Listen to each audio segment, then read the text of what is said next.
Good afternoon, everyone. Thank you, Ms. Jewel. I am Raquel Cordova, and I'm here to present about unfair trade practices and product liability. In the Philippines, unfair trade practices are comprehensively addressed under Title III of the Consumer Act of the Philippines, or our Republic Act number 7394, primarily focusing on deceptive, unfair, and unconscionable sales acts or practices.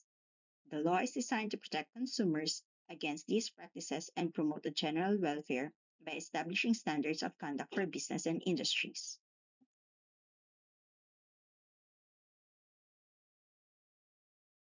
The Act of the Philippines, RA 7394, outlines various unfair trade practices that businesses are prohibited from engaging in.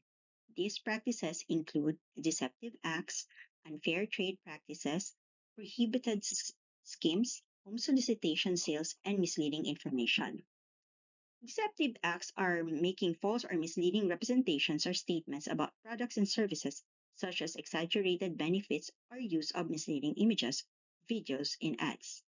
Deceptive acts or practice are acts of practice is deemed deceptive when the seller, through concealment, false representation, or fraudulent manipulation, induces a consumer to enter into sales or lease transaction of any consumer product or service. Unfair acts are engaging in behaviors that harm consumers, such as using deceptive or misleading statements, substandard materials, or failing to deliver goods or service as promised. Unfair or unconscionable sales acts or practices is are acts that is deemed unfair and unconscionable whenever the seller, by taking advantage of the consumer's physical or mental infirmity, ignorance, illiteracy, lack of time, or the general conditions of the environment or surroundings.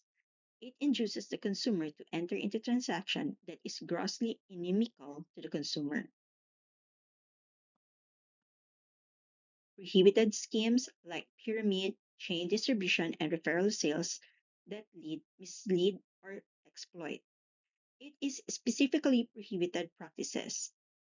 The Consumer Act and its related laws all specifically prohibit pyramid sales schemes or chain distribution plans, false and misleading advertising, shortchanging, or undisclosed fees and charges.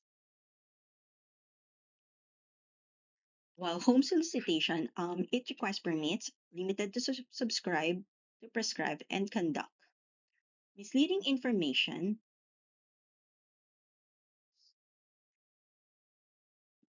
or failure to provide information is not providing accurate and complete information about products or services, such as clear labels with instructions for use and any possible risk or hazards.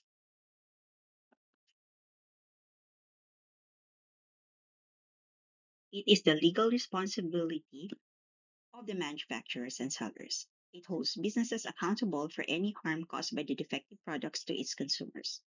Defective products are products that fail to meet expected safety standards, or it has poor design, manufacturing flaws, or lack of proper instructions. The consequences of violations of such selling unsafe or non compliant products, manufacturing or distributing items that do not meet quality or safety requirements. It is banned or hazardous products. Who is liable? The law establishes a principle of strict liability for defective products, meaning liability can be incurred independently of fault. The primary liable parties are any Filipino or foreign manufacturer, producer, and any importer shall be liable for damages caused to consumers by defects resulting from design, manufacture, construction, assembly, and erection. The formulas handling, making up, presentation, or packing of their products. It has insufficient or inadequate information on the use and the hazards thereof. Tradesman's tradesman's or seller is also liable under the following conditions. It is not possible to identify the manufacturer, producer, builder, or importer. The product is supplied without clear identification of the manufacturer, producer, builder, or importer. The seller does not adequately preserve perishable goods. Joint liability means if the damage is caused by more than one person responsible, they are jointly liable for redress. When is a product considered defective? A product is considered defective when it does not offer the safety rightfully expected of it, taking relevant circumstances into consideration, including the presentation of the product, the use and hazards reasonably expected of it, and the time it was put in circulation. A product is not considered defective simply because a better quality product has been introduced to the market later. Remedies for product imperfections. For imperfections in quality that render the product unfit or inadequate for consumption, the suppliers are jointly liable. If the imperfection is not corrected within 30 days or terms agreed upon, which must not be less than 7 days nor more than 180 days, the consumer may demand at their option. First, the replacement of the product by another or of the same kind in a perfect state of use. Second, the immediate reimbursement of the amount paid with monetary updating without prejudice to any losses and damages. And third, a proportionate price reduction. Other important provisions are right to safety. One of the key consumer rights enshrined in the Act is the right to safety, which is the right to be protected against products and services that are hazardous to health or life. The warranties, there are warranties that it is the Act also covers express and implied warranties establishing requirements for warranty terms and conditions. Implementing agencies are DTI or Department of Trade and Industry and the Department of Health, among other agency implementing responsible for product safety and quality standards depending on the product category.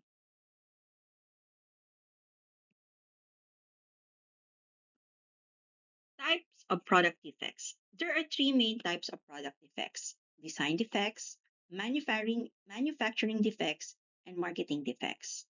Design defects are flaws in the original design of a product that make it unsafe or dangerous to use, even if it is manufactured correctly.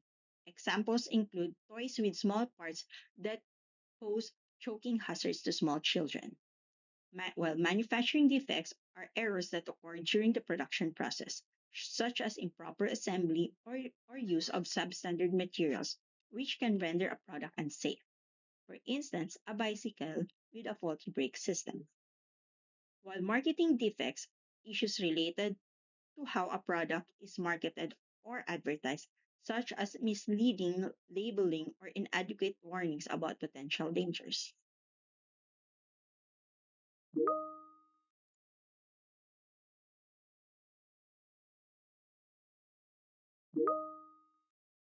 What can consumers do? First, they can file a complaint.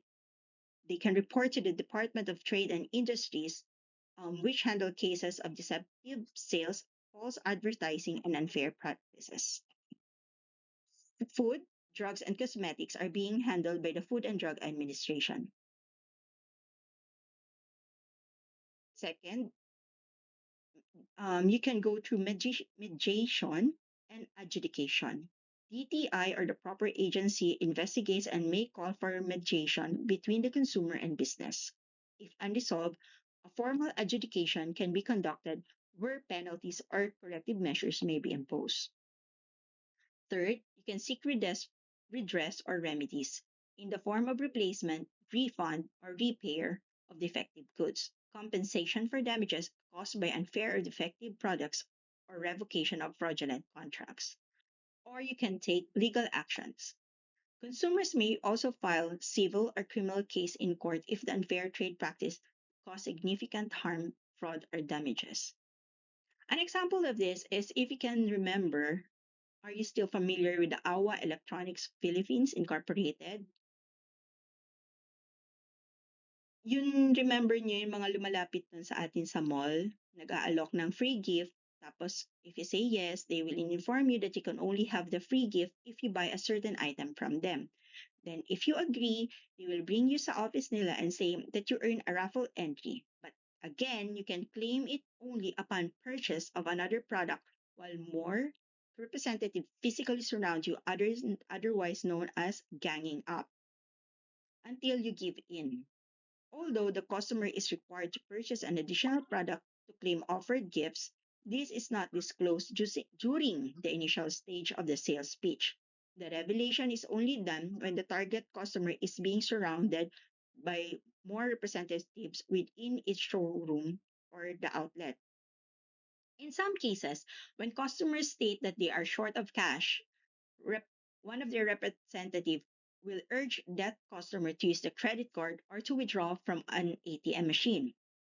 There are also instances when an our representative accompany a customer to his or her residence when the latter can produce their means of payment. In view thereof, DTI NCR filed a formal charge against AWA for violations of Articles 50 and 52 of the Consumer Act of the Philippines, praying that a cease and desist order be issued, an administrative fine be imposed, and other reliefs or remedies be granted as may be just and equitable under the circumstances.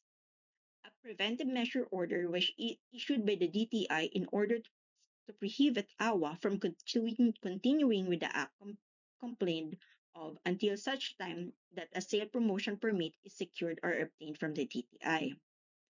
While the adjudication officer highlighted that AWA failed to secure any sales promotion permit from the DTI, he therefore ruled, wherefore, foregoing premises considered, and by virtue of the power and mandate vested in this department to promote and to encourage fair, honest, and equitable relations among parties and consumer transactions and protect the consumer against deceptive, unfair, and unconscionable sales act of practices, AWA is hereby declared liable under the Consumer Acts of the Philippines and rules and regulations implementing the same. As consequence thereof, it is hereby ordered that AWA must permanently cease and desist from operating its business in all its stores, outlets, Philippine-wide. Second, the AWA's certificate of business name registration for all its stores or outlets applying the sales scheme in question be cancelled, as well as all application for the registration of the same or another business name be withheld by DTI if the nature thereof is the same. And lastly, AWA must pay or refund to those who filed administrative complaints with any DTI office, which the amount of money paid in consideration for the purchase of products sold in AWA's stores or outlets as precondition to the claim of the gift or reward promised to be given to the said complainants. AWA was also fined one time of an administrative fine amounting to 300,000 pesos, and they must pay it at the DTI in the form of company or manager's check. The case was submitted to the DTI Appeals Committee and consequently to the Court of Appeals for reconsideration. The DTI Appeals Committee upheld the decision of the DTI Adjudication Officer on August 26, 2008 as did the CA or the Court of Appeals on June 23, 2009. The case was then brought to the Supreme Court, which denied the petition of AWA Electronic Philippines. The Supreme Court rendered a stinging rebuke in saying, in these trying times when fly-by-night establishments and syndicates proliferate all over the country, lurking and waiting to prey on innocent consumers and ganging up on them like a pack of wolves with their sugar-coated sales talk and false representations disguised as overzealous marketing strategies. It is the mandated duty of the government through its various agencies like the DTI to be wary and ready to protect each and every consumer. To allow or even tolerate the marketing schemes such as this under the pretext of promotional sales in contravention of the law and its existing rules and regulations would result in consumers left being robbed in broad daylight of their hard earned money.